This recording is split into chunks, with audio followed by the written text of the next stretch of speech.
order to reach financial independence and retire early. Leandra said that her FIRE number is 1 million pounds. Now, if you want to figure out how to calculate that, please go to episode 2 of this podcast and you can learn more about that. Now, what's really great about Leandra's question is that she's very specific about her goal and her timeline. So the only other missing factor is what she plans on investing in order to achieve the goal over this period of time. And so assuming that her plan is to invest in the stock market and retire off of a stock portfolio, we're gonna do a little bit of homework for her, right?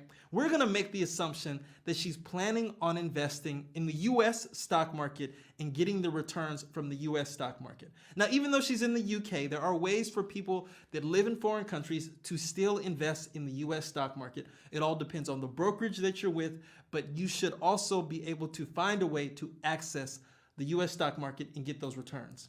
So, we like to invest in the total stock market or the S&P 500. We're going to use the total stock market as the investment. And assuming she gets the historical returns of the total stock market, which is 10%, it's easy to calculate how much money she would have to invest every single month in order to reach this 1 million pound goal. And so we looked at it, right?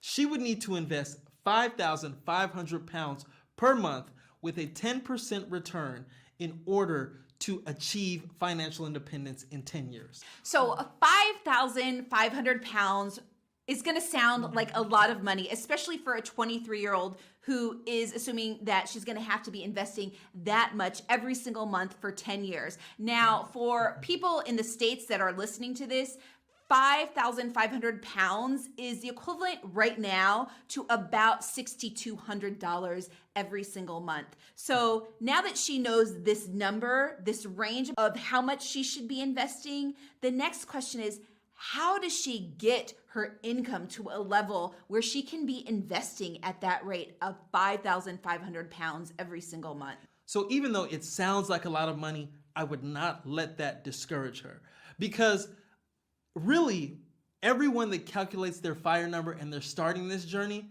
they're going to be in a very similar situation. You see, when you pursue financial independence, the idea is that you're moving up your timeline to retirement, right? So in order to do that, you have to save and invest more money in order to get there quicker, right? So what she has to do, and she's very fortunate that she's recognizing this early on in her journey, she has to start to get very intentional about saving, making, and investing money. First, let's talk about the saving piece.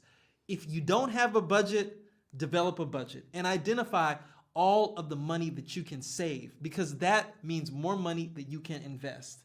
Now, when we're talking about making money, of course, at your job, I'm guessing a 23-year-old is still kind of starting out on the income ladder, right? They just have more room to grow at work. They're going to make more money at work. So she should be looking for opportunities to start to make more